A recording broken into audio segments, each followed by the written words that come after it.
Ed here with the Digital Digest, and today I wanted to share a quick unboxing and first look at the NVIDIA GeForce RTX 2080 Ti, priced at a hair under $1,200 US. If you pre-ordered this card back at launch, you may be lucky enough to have one on the way or in your hands. In my case, my order was delayed even though I pre-ordered immediately. And this is a card that I've been waiting for. Now, in terms of performance, I'll get into that later in the video, but there is no question, hands down, the GPU I'm about to unbox is the best on the market. It has taken over Titan pricing. Typically, $1,200 was the price point for NVIDIA's Titan lineup of cards, not their GTX or now RTX cards. But with the 20 or 2000 series, the 2080 Ti is where things top off. You can see right here, as I get an extreme close-up, you can see it's, of course, PCI Express compliant. Motherboard is a minimum spec. You do need dual width because of the size of the card, two 8-pin power connectors, a recommended minimum of 650 watt power supply, 1.5 gigs available of hard drive space, 8 gigs of system memory, but of course they do prefer that you have 16. You see Linux, Microsoft Windows 7 as well as 10 support. And of course an internet connection. And then you can see all that's in the box, which is the card itself, a dongle for DP to DVI, and a quick start guide. So let me get this thing out of the box. And I don't think there's anything else to show here. This is the Founders Edition. Reference cards will be less expensive. And if this isn't your price point, you can, of course, go with something like the 2070 for $599 or the 2080 for $799. Bear in mind that if you go that route, those GPUs, well, at least I'll mention the 2080 is essentially giving you the same performance as a 1080 Ti, but you do get the benefit or advantage of now having the RTX, and the RTX is all about ray tracing. And I'll talk a little bit about that, but not too much because I don't want this to become too focused on ray tracing. I don't want to chop my hand off here either. And I say that because ray tracing, everything I watched in the NVIDIA keynote was fantastic. The concept put forth with ray tracing is groundbreaking. It looks like I didn't get one side, go figure, is groundbreaking. But the actual title support right now is weak at best. And I say that because Battlefield 5 is one of the supported titles, and that got pushed back. And then you also have Tomb Raider, which is out but is waiting on an update, and there we have it. Sorry it took almost 3 minutes. Nothing else in here to show. And there's the GPU itself. Now, one of the first things you'll notice is that this is the first card that NVIDIA has ever made that actually has 2 fans. In other words, we actually have a cooling system here with this Founders Edition GPU that may make it a better performer than much of the regular cards. And that is something that you could not say about, Founders Edition cards in the past. In fact, most people looked for reference designs that had been tweaked, remodeled, redone by the third-party market, all of the different builders out there that sell GPUs rather than NVIDIA themselves, because NVIDIA was slapping a premium on their Founders Edition cards, but not delivering premium performance in many ways. But there you can see it. It is heavy. It's got dual fans. You can see the 2 8-pin connector ports there. It's just a beast of a card. Now, putting this aside, without breaking it, hopefully, I want to keep it in frame. I mean, it really is a monster.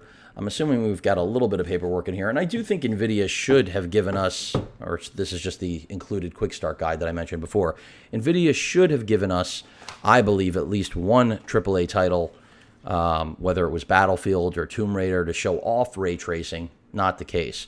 Now, you can see, as I mentioned before, this is that dongle that goes from DisplayPort to DVI, which is nice to have. Now, they did that for a reason, which I'm going to show you on the GPU itself. There's your quick start guide, and that's pretty much it. So let's get rid of the packaging.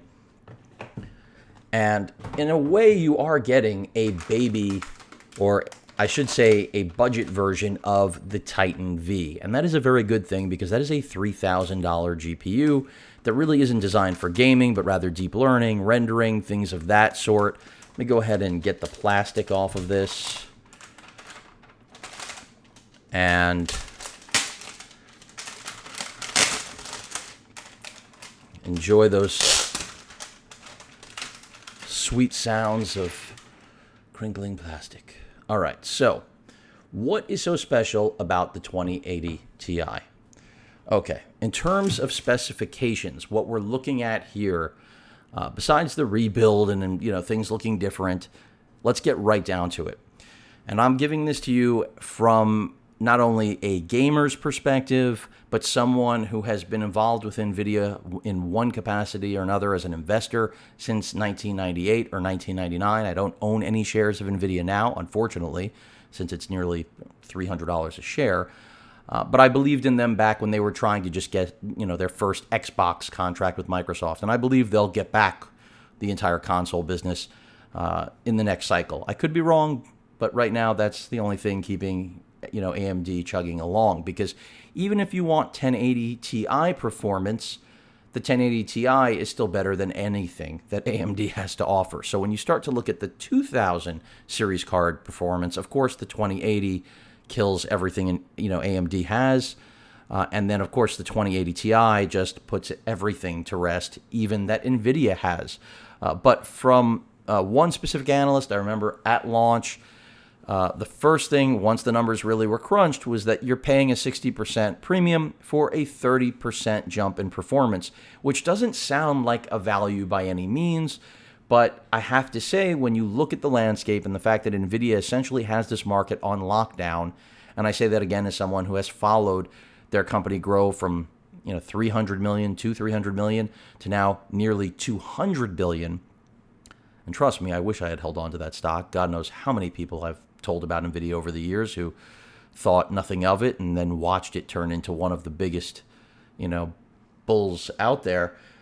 This card is the culmination of that, because whoever thought they'd be putting out a GPU at $1,200 that is not directed at workstations, even if it has a lot of the components that you would expect. So in terms of CUDA cores, first thing out of the gate that we have to talk about, because that's always where NVIDIA, starts off in terms of, well, what are you really getting? Well, CUDA cores here, 4352. Now that is more than the previous gen Titan XP, which is where NVIDIA left the top of their, traditional consumer grade enthusiast gaming cards. In terms of clock speeds, you've got 1350 megahertz base all the way up to 1635 with the boost, aka, of course, an overclocking. And then in terms of memory, you've got 11 gigabytes as opposed to the 12 that you would find in the Titan series of cards. I'm not sure if NVIDIA is leaving headroom to still introduce a Titan. They may very well do that. I don't see why they wouldn't, because they probably could stick one in there at $1,500. I wouldn't be shocked. I'm not here to make predictions. I have no ties to the company, even though I said I've been following them. I know their shtick, let's put it that way. And I wouldn't be surprised if this whole shift in pricing was so that we see a Titan, of this caliber come in at $1,500 and have that extra gig of RAM, more CUDA cores, more ray tracing capability.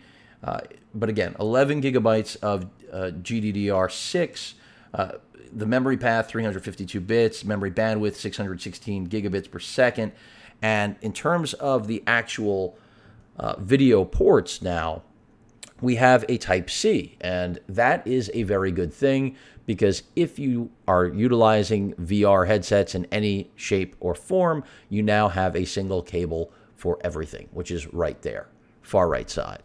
So you can see we have an HDMI 2.0B DisplayPort 1.4, and which is 2 times, and then the Type-C port, which they are calling a virtual link, almost like a hybrid port, and for obvious reasons, because it can just be used as a traditional output or it can be used specifically for VR, which I think was smart of them to introduce because that was something that really hadn't been addressed properly with any GPUs from any manufacturer thus far.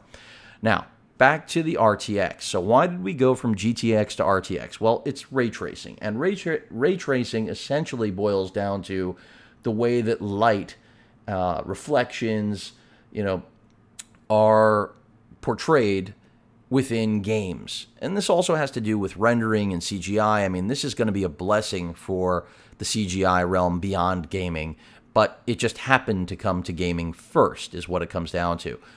And essentially, in real time, RTX, because of their tensor cores, are capable of yielding ray tracing. So this is creating shadows where generally they would have had to been actually rendered in by someone. It's like flipping an on or off switch, essentially, in order to make that happen. So that is game changing. And again, what I'm speaking to, NVIDIA calls it the holy grail of gaming, and I understand why, because essentially they're able to, using their ray tracing, again, bring, real-time reflections and lighting and shadows into the picture without any extra work, without putting any more, what's the right word, pressure on the GPU. And that's where the RTX changes the way GPUs work and treat software. Now, the problem is that, and I didn't give you a technical, obviously, breakdown of what exactly ray tracing is, and I'm not going to do that, even though this is already an 11.5-minute video. The problem with that is that even though this card has been benchmarked, and it's amazing, it is, no question about it, it destroys everything, and it does come at a steep premium, but if you want best in class, that's what you're going to get. I mean, look, people are spending more than this amount on iPhones. Scratch your head. You should. This, as great as it is, I mentioned RTX support is very limited now. Now, a year from now, that will be, in my opinion, very different. In fact, I think most top titles are going to support ray tracing because it's actually in the benefit of game developers to do so, not only for the visual appeal effect that it provides, but also it will make the games they're selling more compelling. It also will allow them to create the visual eye candy that I'm mentioning with much more, less resource intensive or less resources than the past, both on their end as well as on ours, the gamers, the renderers, all of you out there. And that's why this is a great GPU, even if you're not a gamer. I said this is kind of a backdoor to the Titan V, and that is really an amazing thing. I mean, the Titan V is a $3,000 GPU, kind of reminiscent back to the Titan Z that I did have at one point. And I really believe that the new cooling system, paired with all the specs that I just rolled off to you, makes the RTX lineup of cards, just monsters. And of course, the 2080 Ti is the top dog until they do release a Titan, and I'm going to guarantee it now that they're going to do it. They just haven't yet because, as I keep mentioning, RTX still hasn't been completely fleshed out. I mean, the concept is what it does absolutely is fleshed out, but application, seeing it in the real world, it's not vaporware, but we don't have any real practical examples except for the two titles I mentioned, and neither is still real world working. They will. I don't have any doubt about that whatsoever. NVIDIA wouldn't bet their entire future on the RTX lineup if they didn't have support. NVIDIA is the boss when it comes to gaming, and I don't mean just in the PC world. So a lot of excitement over this card for good reason.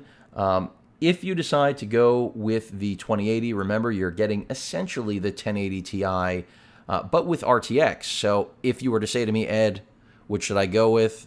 I would absolutely tell you go with the RTX because there isn't a real cost savings unless the 1080 Ti has completely tanked and become a $400 card, and you don't really care about RTX, aka ray tracing. Then yes, the 1080 Ti is still completely relevant. Of course, so are the previous generation Titans, the Titan XP, as well as the first Titan X Pascal. But that's where things are pretty much right now. And, when it comes to the 2070, that is more of the budget card, which that actually holds up well against much of what AMD has in the market.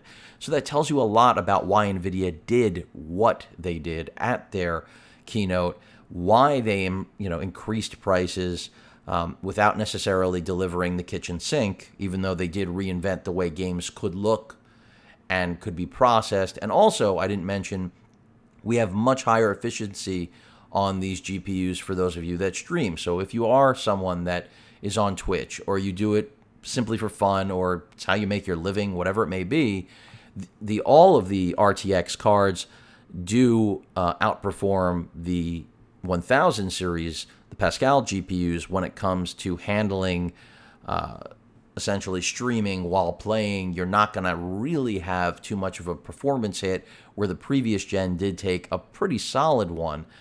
So that's also good news for streamers. But beyond that, as I said before, the analyst, who I forget his name, who said you're paying a 60% premium for a 30% improvement in performance, dead on. I mean, the specs, the benchmarks were all kind of a mystery up until, a little more than a week ago. Maybe it's 10 days now. Again, my order was delayed, so I stopped wondering and waiting, but then the numbers came out, and we did see, thankfully, that the 2080 Ti did crush everything else that existed.